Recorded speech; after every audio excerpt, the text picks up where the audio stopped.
নমস্কার, কেমন আছেন সবাই? আজ একটা মিনি ব্লগ শেয়ার করব আপনাদের সঙ্গে।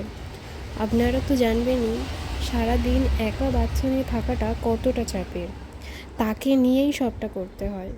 আমার পাপার সকালে ওই 9টা-10টা নাগাদ ঘুম ভেঙে যায়। রাতে তো অনেকবার ওঠে খাওয়ার জন্য।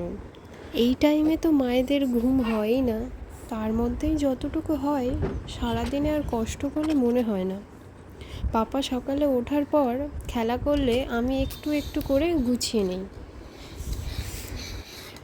সবার আগে ও ছোট ছোট কাঁথাগুলো ভাঁজ করে নিচ্ছে, দেন মশারিটা গুছিয়ে আরও সব কিছু গুছিয়ে নিলাম। তারপরে চা বসালাম আমার জন্য। এভাবেই শুরু হয় আমার দিনটা। আমাদের নিচেই কিচেন, কিন্তু আমি তো আর পাপাকে রেখে নিচে যেতে পারি না। এই কারণে একটা ইন্ডাকশান রেখেছি, সেটাতেই আমি ওপরেই নিজের জন্য কিছু বানিয়ে নিই সকালবেলা সন্ধ্যাবেলা।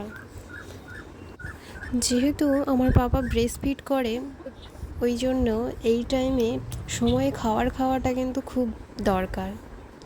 আর এই টাইমে মায়েদের খুব খিদেও পায়, যার কারণে ওদের খেতেই খেতেই হবে।